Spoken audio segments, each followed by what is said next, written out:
Hello there and welcome to the Play Creators Conference. Thank you for joining us for this Inventor Relations panel session. I'm delighted today to be joined by Lauren Mershon, Inventor Relations Manager at Jazwares, Sara Furay, Global Inventor Relations at Goliath, and Heath Saber, Inventor Relations Manager at Moose Toys. Thank you guys for joining me today. Thank you for having us. Awesome. Pleasure to be here. Thank you, guys. So to kick off, Inventor Relations as a sort of job is, from me being on the outside, is one of the, best jobs in the toy industry, one of the sort of coolest jobs of any industry, I imagine. But it's not one that, at school or, I didn't hear about it when I was growing up. It came to me fairly late. So in terms of how you guys got into this space, how you guys entered this industry and got involved in Inventor Relations, if we start with how that happened, and Heath, if we kick off with you, how did you find your way into the Inventor Relations space? Sure. So it's it's more about how did I find myself into the toy industry. I studied product design. I was always keen in terms of doing something related to design or engineering. Studied product design, and then coming out of that, I had a final year project which was I was trying to get it funded and get it out in the market. And I met a whole bunch of people in doing that. One of them was MD at another toy company here in Australia called Fantastic. And, I met with him and he was basically just kind of influenced me and he said, hey, can you come up with some toy ideas? It'd be great to see how if you can bring something fresh.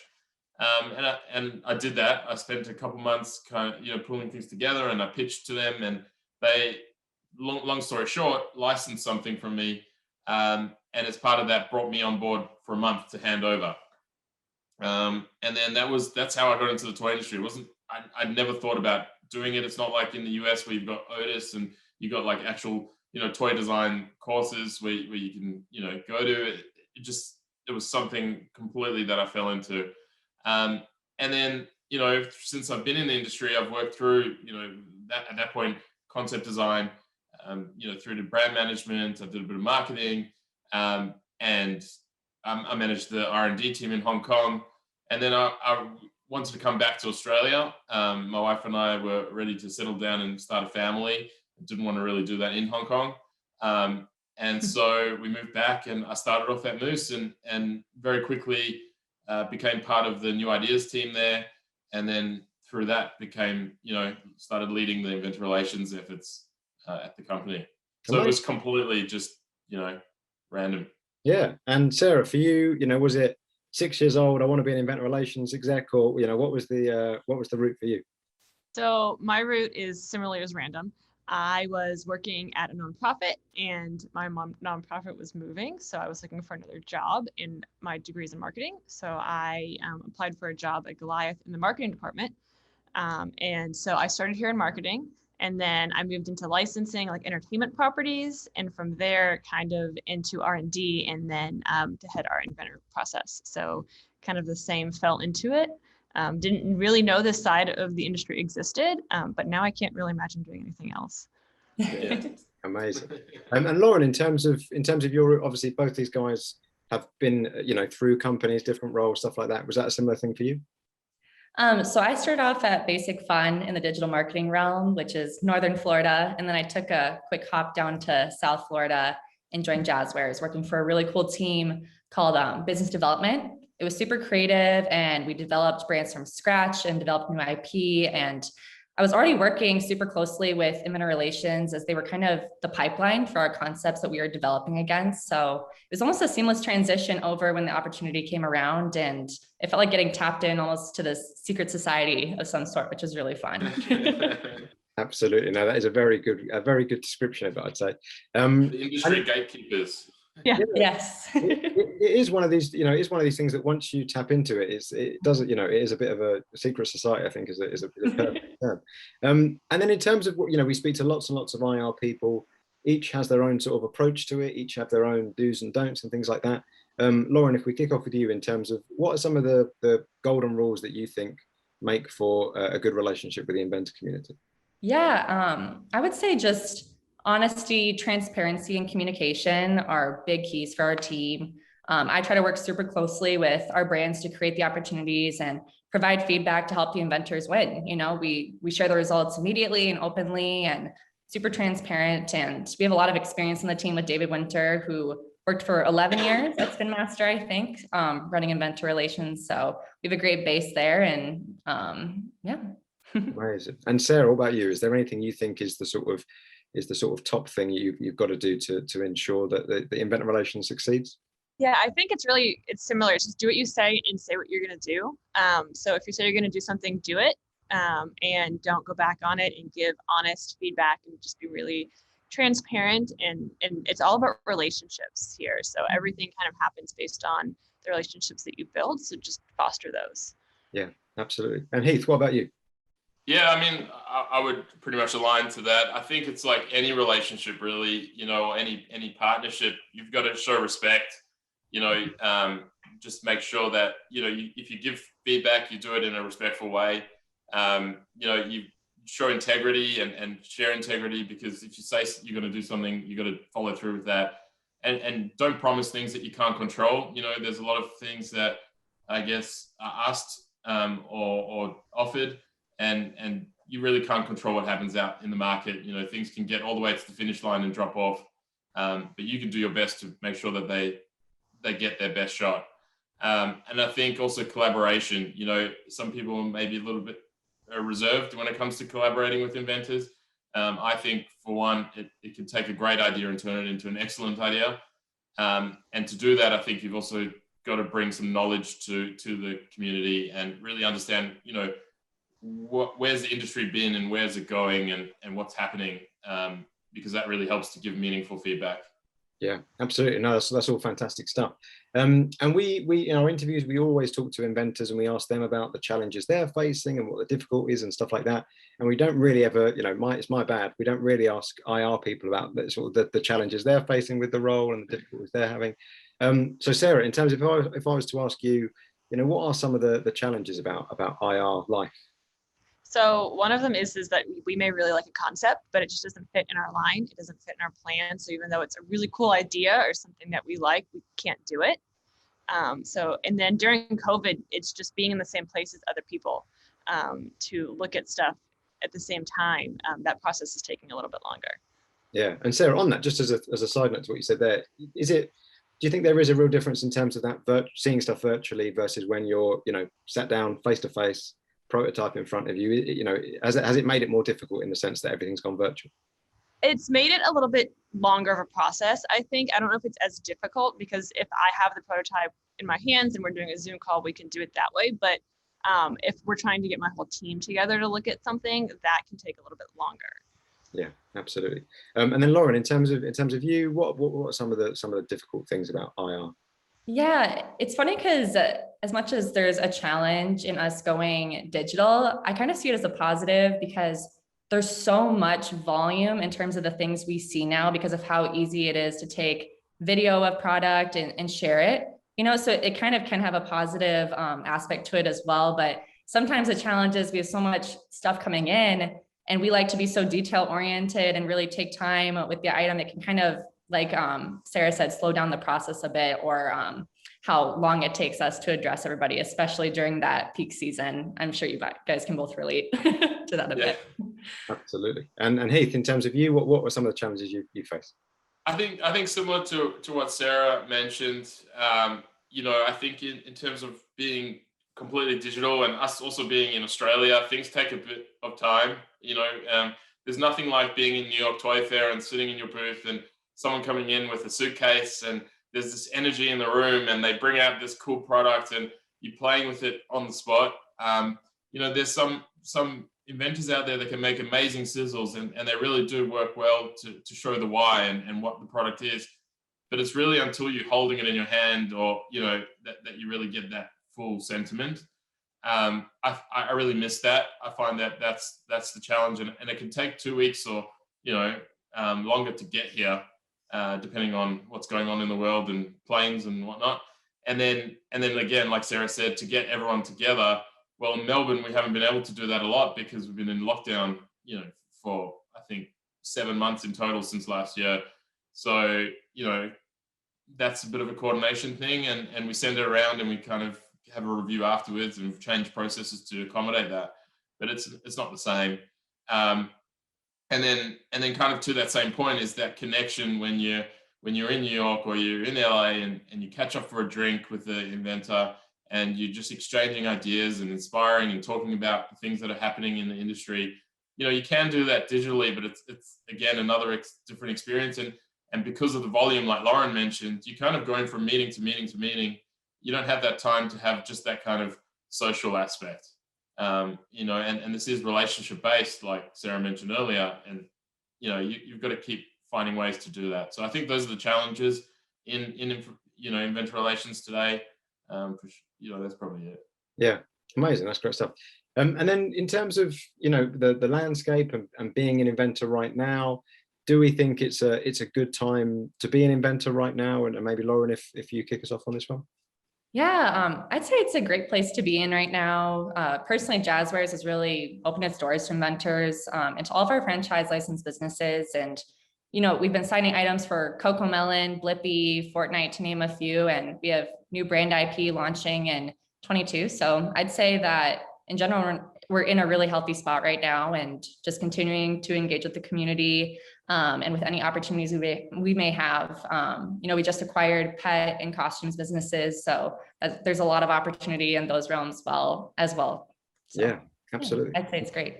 Amazing. Sara, do you sort of agree that it's a good time to be an inventor? Yeah, similarly, we've launched a couple of toy lines in arts and crafts and sports and outdoor. So I think overall, a lot of companies are trying new things and expanding, and there's such a creative way to do things now that you can reach more people. And like she said earlier, it's easy. You hop on a Zoom call, there's no flying and setting appointments at trade shows. And so I think it's a really interesting time. Yeah, amazing. And Heath, what about you? Good time to be an inventor right now?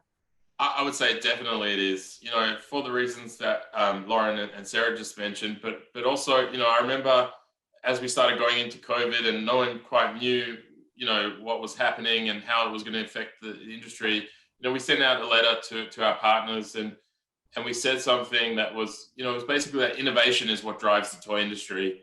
And it's what takes it from strength to strength, and basically what would make us come out of the end of COVID stronger and different than ever before. I think that the toy industry has shown that resilience and really outshone, many other different industries because of that need for kids to still engage and learn and play. And so I would say it's a great place, to be in, a great space. I think, like Sara just mentioned, it's really easy to get things going. And like Lauren said, the volume that's coming in is it's huge. It's a lot more than we normally would get, through the cycles. So yeah, I would say, there's a great deal that can be done now.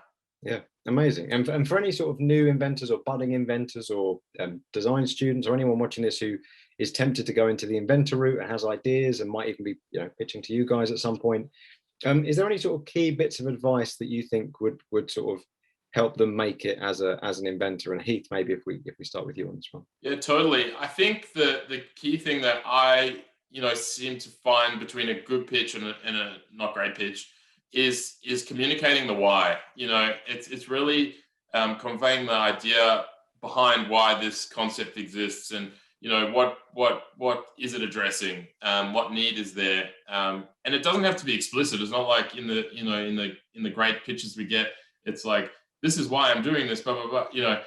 But it's built in there some way that we as an audience can really understand the meaning of this toy and how it's going to deliver that wow factor, and why kids are going to pick it up and be like, I've got to have one of these, and that type of thing. I think that's really important. And to do that, I think, again, what makes from a good pitch and a bad pitch is, that knowledge piece, and really doing your research and knowing what us at Moose have done or other toy companies have done, and then know how you're going to make that better.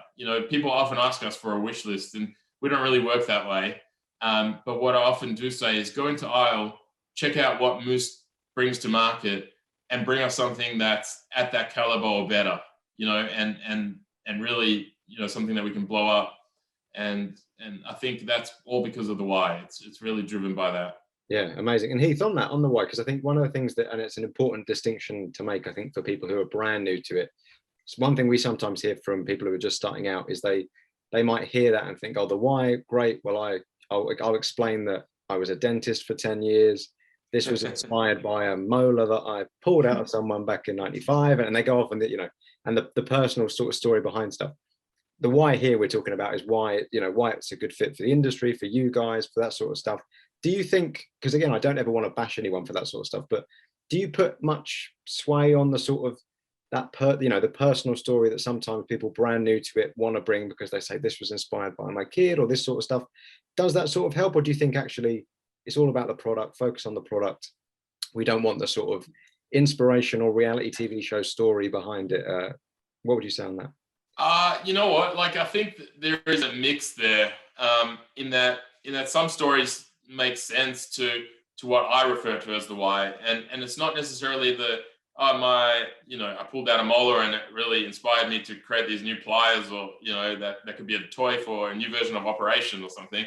It's we're not really wanting that. We're wanting the story of the product and the story behind the product in terms of what can we build on as a marketing message to really communicate out there as this is the why and this is the wow.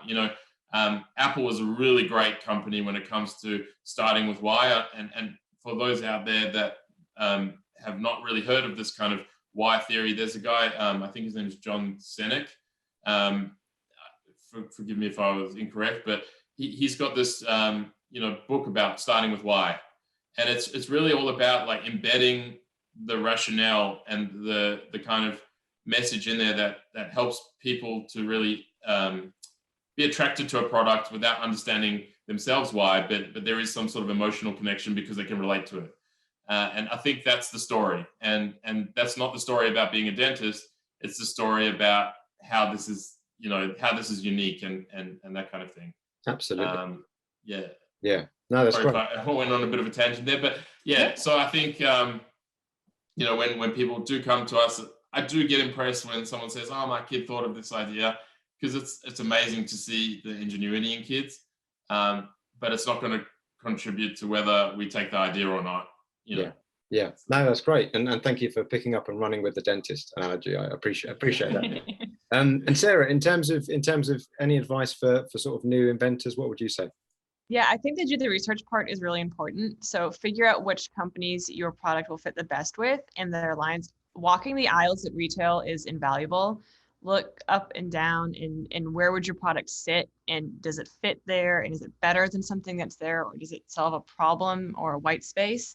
And then the other thing I'll say is don't take no as your idea is terrible.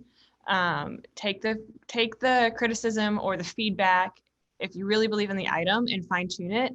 Doggy Do is one of our items, and it was said no to by 17 companies before we took it, and it's going on like 10 years of sales for us. So it may not be the right fit for that company. Take their feedback and kind of restart where you're looking at. Yeah, that's great stuff. And on the sort of walking the aisle element as well, Sarah, do you think there's an element of is there as much to be learned if an inventor goes in, here's this and goes to the aisle and goes, great, I've checked the shops. There's nothing like this out there. I've checked. There's no molar-based dentist. I'm going to stick with it. I'm not letting it go. Is there also enough to be learned in terms of not just running with that in one direction and going, great, it's a green light? Because I imagine there's probably, if there's nothing like it at all, there might be stuff to be learned about why it's not on the shelves. Yeah, I would say what's there, what's not there, or what's been there and isn't there anymore. Is really helpful. And so walking the aisles consistently or on a regular basis is really helpful because you can kind of see what's working and what's not working. Yeah, absolutely. That's great stuff. And Lauren, in terms of you for new inventors who might be meeting with Jazwares, meeting with a team, what is some good advice you could give those guys? Yeah, similarly to you guys, it would just be to familiarize yourself with our businesses. We have so many licensed brands that we look to translate amazing moments from content into product. So for example, we'd love if you played so much for be transformed into a playset or a vehicle or a figure, or immerse yourself in the Squishiverse or watched countless episodes of Cocomelon on YouTube. You know, we pull a lot of those nuggets out from that content to translate into product. So I think that's a great way to start for us. And then it'll help sync your creative process to the needs of the brand really well. And also, like, don't feel like you have to work in a vacuum. You know what I mean? We're here to increase your chances of success before you dive in. So, you know, pick up the phone and let's chat about what you're working on. Because, for example, there's no point in investing in Cocomelon blocks, for example, when we don't have the rights to that segment. That's my advice. No, absolutely. I think it's a really, really good point in terms of properly immersing yourself in the brands, and also being, I think, open to, you know, one of the things we had quite a while ago at one of ours was someone who created a blaster, and they were brand new to the industry, and they were quite adamant of not wanting to make it fit existing categories, even though they'll probably give them a better chance of actually getting in with a company. They were like, no, this is my own thing. And I think actually, yeah, immersing yourself in what a company has, what rights it has, the existing brands is absolutely invaluable. This is amazing, guys. My last one I want to ask before you go, because I think there might be people at companies who are in different roles watching this, thinking, you know, IR, this is, you know, this sounds interesting, this sounds great, or like I say, people new to the industry who think that sounds like an amazing job, flying around the world, meeting inventors, signing ideas, all this sort of stuff.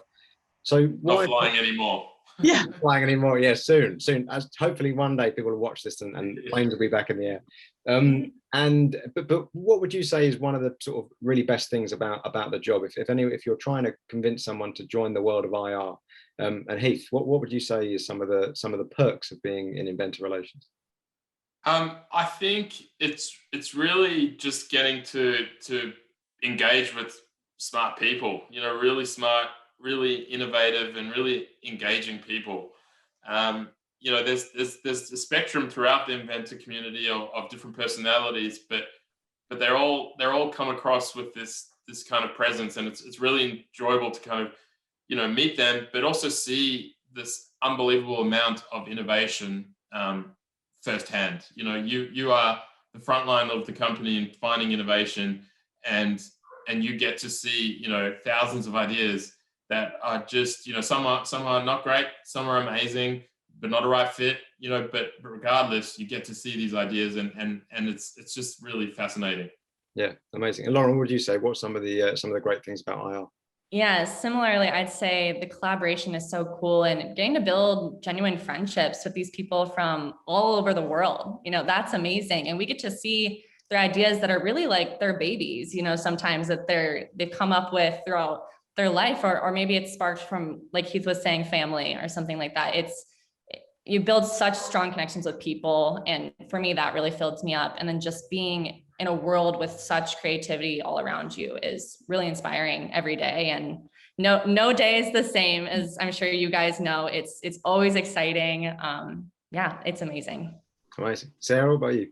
Yeah, I'd say you never know what your day is going to be like when you start. So you never know what rabbit hole you're going to go down for that day, depending on what you're doing, which is really fun.